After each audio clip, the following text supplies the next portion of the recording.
at the northern point to Puerto Rico in the south, with the Florida coast forming the western tip. And a World War II-era flight out of Florida may be the best known of all the Bermuda Triangle myths. Flight 19, the Lost Patrol. Now, a dive team prepares to go in search of an aircraft involved in the baffling events of that day. As we drain deeper, new discoveries may finally help solve this mystery. December 5th, 1945. 5 Avenger torpedo bombers take off from Fort Lauderdale Naval Air Station in Florida. Flight 19, as it's codenamed, is a routine navigation training mission along the Atlantic coast. In command is U.S. Navy Lieutenant Charles Taylor, a highly experienced airman. He's led dozens of training missions, but is unfamiliar with this particular stretch of coast. Midway through the mission, things start to go wrong. Lieutenant Taylor reports trouble with his compasses.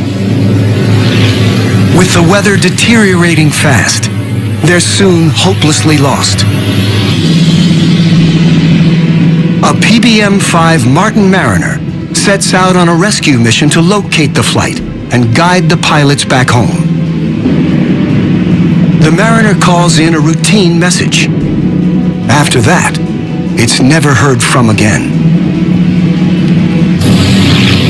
No wreckage has ever been recovered from Flight 19 or the Mariner rescue plane. All kinds of weird and wonderful theories have been put forth to explain the disappearance of these aircraft, from alien abductions to the effects of an electromagnetic fog. It's more likely the pilots simply got lost, ran out of fuel, and had to ditch somewhere over the ocean. The Mariner and Flight 19 ran into trouble somewhere in the area surrounding the Bahamas. For the first time, it's possible to drain this area to the seabed, around 3 miles down. Draining reveals a vast, featureless underwater zone known as the Abyssal Plain.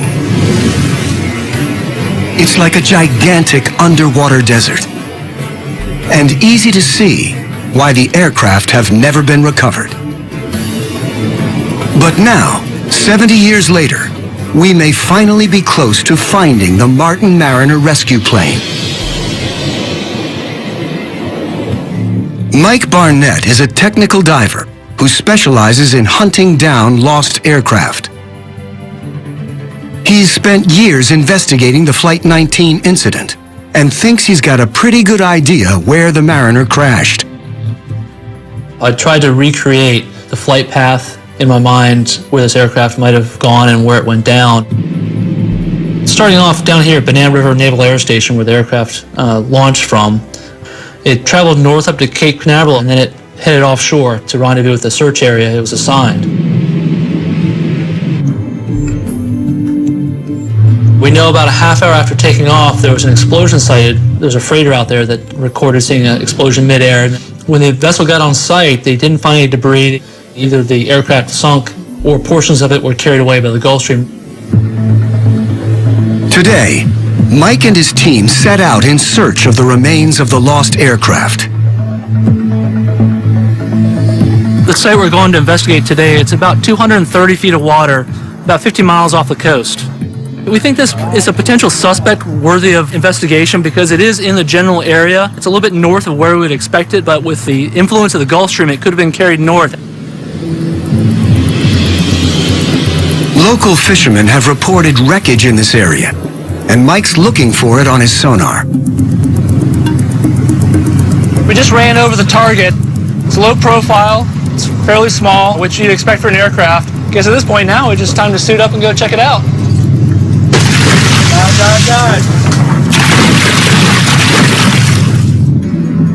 The target's more than 220 feet down.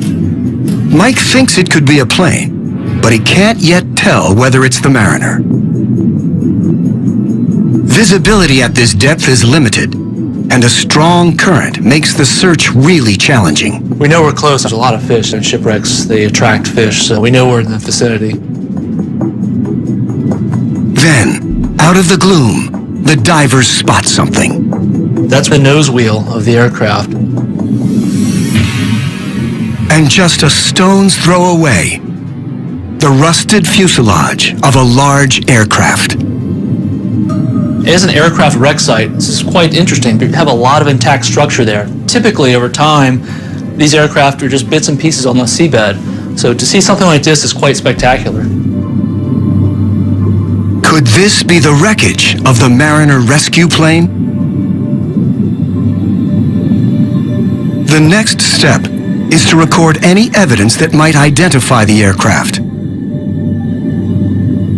They spot pylons along the wings, which look like they could have been mounts for pontoons. The aircraft seems to have been amphibious.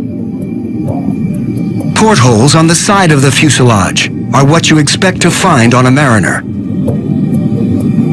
And the shape of the horizontal stabilizer looks familiar to the divers from photographs of the airplane.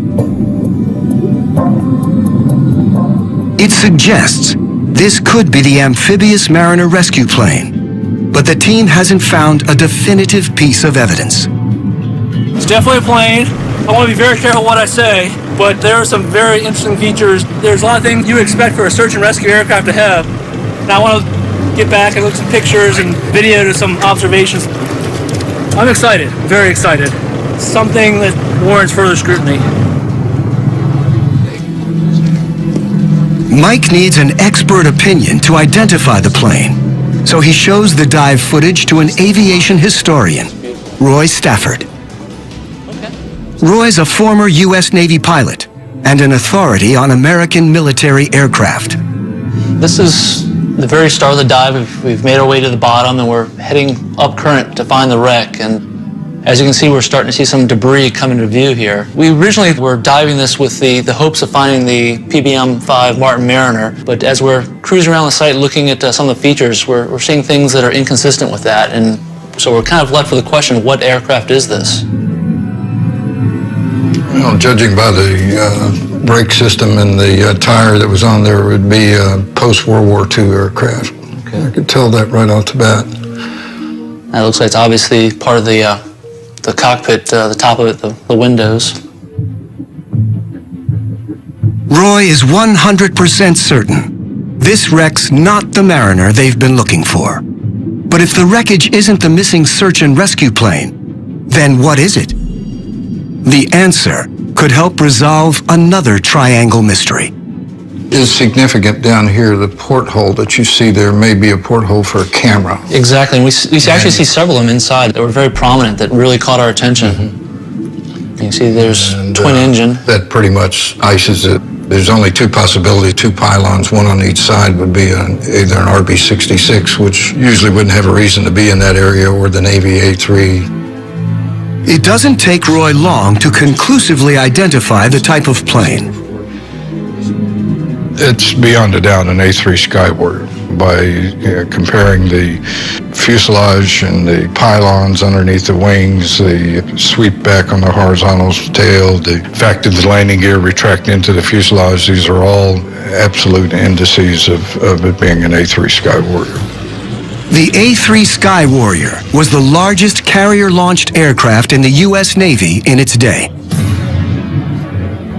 And Navy files show that in 1960, one crashed while attempting a carrier landing in this area. It's highly likely that this is the wrecked A3 that Mike and his team have tracked down. But Flight 19 and the Mariner rescue plane remain lost. The search continues to find this aircraft. We know it's out there. It's just a matter of finding the exact place.